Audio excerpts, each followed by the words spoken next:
Every 10 seconds, someone in the world takes their first sip, thinking it's the last time. An hour later, they don't remember why they started.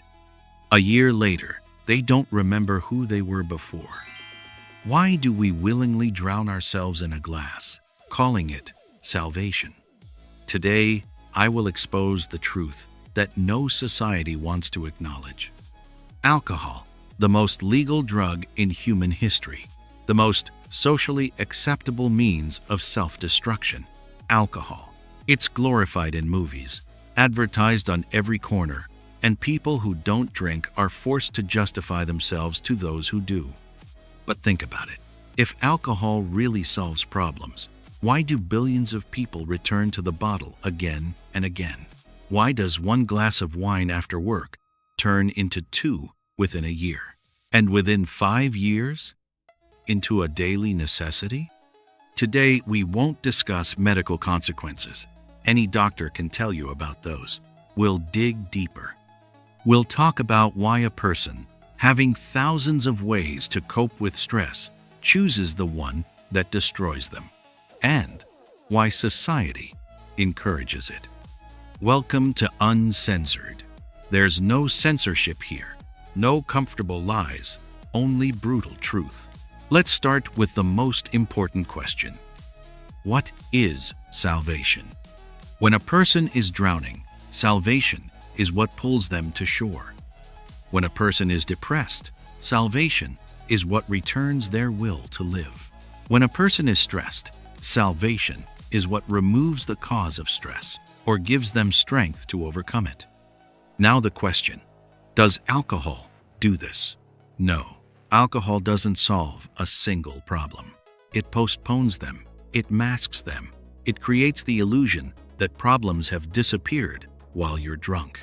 But as soon as the effect wears off, the problems return. Moreover, they intensify. Imagine your house is on fire. You can either put out the fire or close your eyes and pretend it's not there. Alcohol is the second option. You close your eyes, and while they're closed, you feel like everything's fine. But the house continues to burn. And when you open your eyes, only ashes will remain. So why do people choose this path? Why do they prefer to close their eyes rather than put out the fire? Because putting out the fire hurts. It requires effort. It requires admitting that the problem exists. But alcohol gives instant relief. It gives the illusion of control. And this illusion is so convincing that millions of people are willing to pay for it with their lives. The human brain is a survival machine. It's programmed to avoid pain and seek pleasure.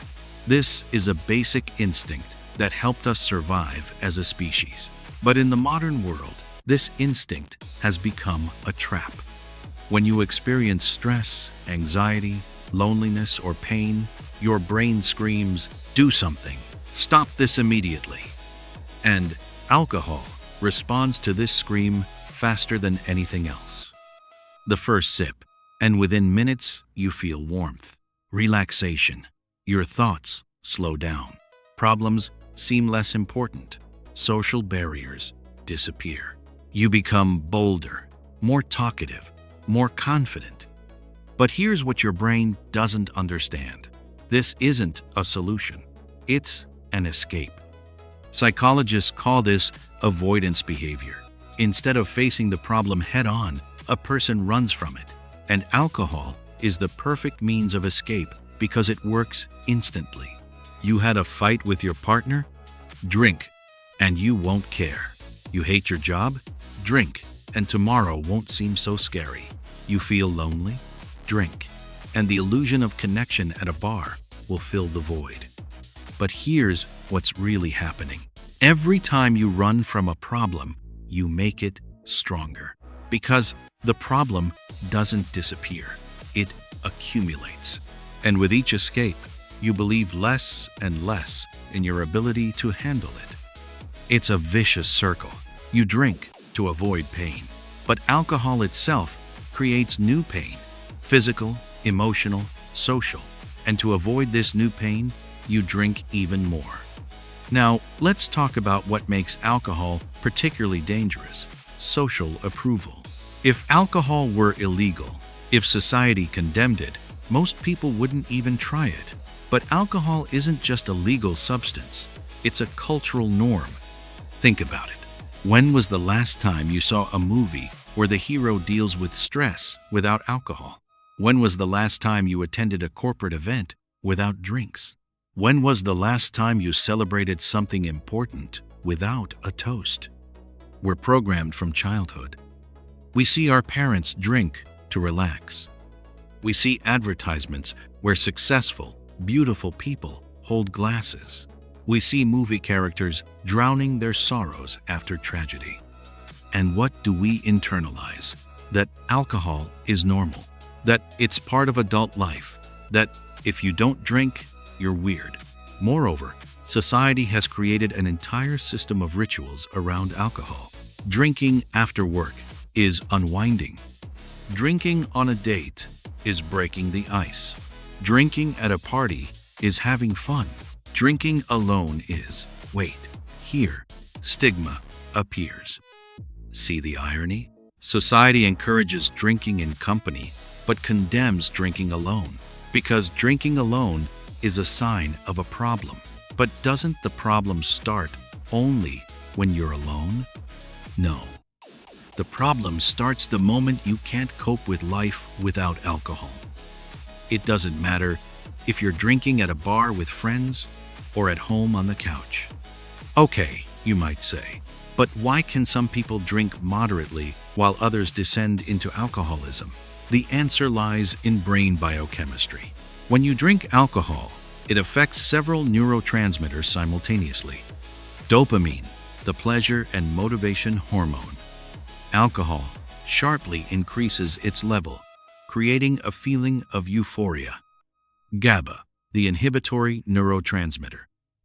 Alcohol enhances its action, causing relaxation and reduced anxiety. Serotonin, the mood hormone. Alcohol temporarily raises its level, creating a feeling of happiness. Glutamate, the excitatory neurotransmitter. Alcohol suppresses it, slowing thought processes. Sounds wonderful, right? But here's the trap. Your brain is a balance system. When you artificially raise the level of some chemicals, the brain begins to compensate. It reduces production of its own dopamine, because why work if you can get it from a bottle? It becomes less sensitive to GABA because it gets used to constant relaxation. And what happens when you stop drinking? A sharp crash. Dopamine levels fall below normal. Anxiety intensifies because GABA no longer works as effectively. Mood worsens because serotonin is at zero. This is called the rebound effect. And it's precisely what makes people reach for the bottle again. But here's what's truly scary. The longer you drink, the more the brain adapts. It restructures its receptors. It changes its baseline settings. And at some point, you can no longer feel normal without alcohol. You don't drink to feel good. You drink to not feel terrible. Let's debunk one of the most dangerous myths, the myth of cultured drinking. We're told 1 glass of red wine a day is good for the heart. The French drink wine every day and live long. The main thing is knowing your limit. All of this is a lie promoted by the alcohol industry. Studies that supposedly prove the benefits of alcohol are either sponsored by manufacturers or have serious methodological errors. Moreover, recent large-scale studies by the World Health Organization show there is no safe dose of alcohol. Even 1 glass of wine increases the risk of cancer, cardiovascular disease, and brain damage. Yes, this risk is small, but it exists. And what about knowing your limit? The problem is that alcohol itself destroys your ability to know your limit. It affects the prefrontal cortex, the part of the brain responsible for self-control and decision-making. You sit down at the table, planning to have one glass. But after the first glass, your brain already works differently. Self-control decreases. And now you're pouring a second, then a third. And the next morning you think, how did this even happen? This isn't weakness of character, it's chemistry. Now let's talk about something especially relevant for young people: alcohol as a tool for socialization. End quote. How many times have you heard, have a drink, relax, loosen up? How many times were you told that alcohol helps you let go? And it's true. Alcohol really does remove social barriers. It suppresses your prefrontal cortex, the part of the brain responsible for judgment, shame, and self-control. You become bolder, more talkative, more confident. But think about it. If you need alcohol to be an interesting conversationalist, does that mean without it, you're boring? If you need alcohol to feel confident on a date, does that mean your real personality isn't good enough? If you need alcohol to dance or have fun, does that mean you're incapable of enjoying yourself sober? Alcohol doesn't make you more interesting. It just removes your ability to critically assess yourself. You don't become better.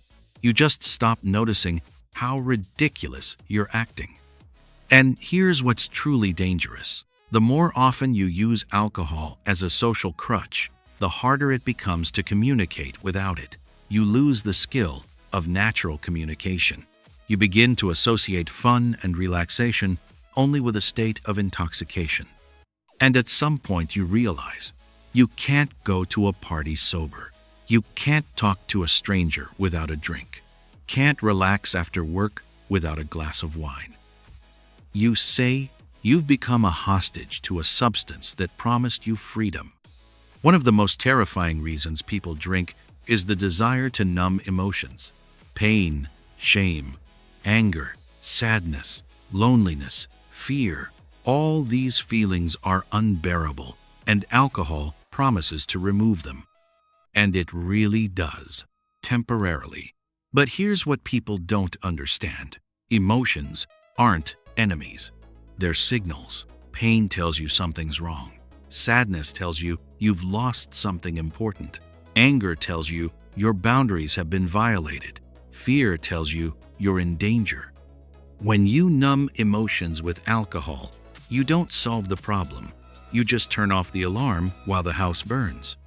Moreover, regular alcohol use destroys your ability to regulate emotions naturally. Your brain gets used to emotional discomfort being solved chemically. And when you're sober, even minor stress seems unbearable. It's like if you used crutches for years and then tried to walk without them. Your muscles have atrophied. You've forgotten how to walk on your own. The same thing happens with emotional resilience. Every time you drink instead of living through an emotion, you weaken your ability to cope with it. And at some point you become emotionally helpless. The slightest stress, and you reach for the bottle, because you don't know any other way to cope. Now, let's talk about what people don't like to discuss: the connection between alcohol and trauma. Most people who develop alcoholism have unresolved psychological trauma in their past. This could be childhood abuse, physical, emotional, or sexual, loss of a loved one, experiencing a disaster or accident, chronic stress or humiliation, rejection, betrayal, abandonment. Quote to that. Trauma changes how the brain works. It creates a state of chronic hyperactivation. The person is constantly in fight or flight mode. Anxiety, insomnia, intrusive thoughts, emotional outbursts, all these are symptoms of unprocessed trauma. And alcohol is the most accessible means that temporarily shuts down this system. When a traumatized person drinks, they're not seeking pleasure, they're seeking relief. They're seeking the opportunity to feel normal for at least a few hours. But the problem is that alcohol doesn't heal trauma. It worsens it, because while you're drunk, you're not processing the experience. You're not integrating it. You're just postponing the pain for later. And each time the trauma becomes deeper, because now, to the original trauma, is added shame for drinking, destroyed relationships, problems at work, lost health. You started drinking to escape pain, but alcohol created new pain, from which you're escaping even more. One of the most dangerous aspects of alcoholism is how slowly it develops. You don't wake up one morning an alcoholic. It happens gradually, so gradually that you don't notice how you're losing control. First, you drink on weekends. Then Friday is added. Then 1 glass after work. Then 2.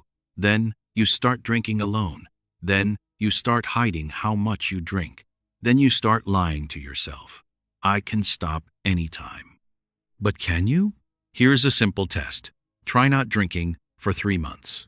Not a week. Not a month. 3 months. Unquote. If you can't, you have a problem. If you can, but it seems unbearably difficult, you have a problem. If you can, but you constantly think about when you can drink again, you have a problem. Because a person who isn't dependent on alcohol doesn't think about it constantly. They don't need to prove to themselves they can live without it. Addiction is when a substance becomes more important than your values, when you know it's destroying your life, but you continue using it. And the most terrible lie addicts tell themselves, I'm in control. No, the situation controls you. Now the most uncomfortable question. If alcohol is so dangerous, why doesn't society ban it? Why is it promoted? Why is an entire industry built around it? 2. Unquote. The answer is simple. Money. The alcohol industry is trillions of dollars. It's jobs, taxes, lobbying, it's Super Bowl advertising, sports event sponsorship, partnerships with restaurants and bars. Banning alcohol is economically unprofitable, even if it would save millions of lives. Moreover, society is structured to normalize alcohol consumption and stigmatize only its consequences. Drinking is normal. Being an alcoholic is shameful. See the double standard? We encourage behavior that leads to addiction, but condemn those who fell into that addiction. And here's what's most terrifying. Most people who condemn alcoholics are themselves in the early stages of dependency. They just haven't hit bottom yet, but they will, if they continue drinking the way they drink now. So, what to do? How to break out of this trap? The first step is to acknowledge the truth. Alcohol isn't saving you, it's killing you, slowly but surely. The second step is to understand what you're really running from. What pain are you numbing? What emptiness are you trying to fill? The third step is to find other ways to cope. Therapy, sports, creativity, meditation, real, deep relationships with people. Yes, it's harder. Yes, it's slower. Yes, it requires effort. But you know what else requires effort? Living a life destroyed by alcohol. Waking up every morning hating yourself. Losing your job, family, health. Looking in the mirror and not recognizing the person you've become. You think alcohol gives you freedom? No, it makes you a slave. Real freedom is when you can feel pain and not run from it. When you can cope with life without numbing it chemically. When you're stronger than your desires. And here's the last truth I'll tell you.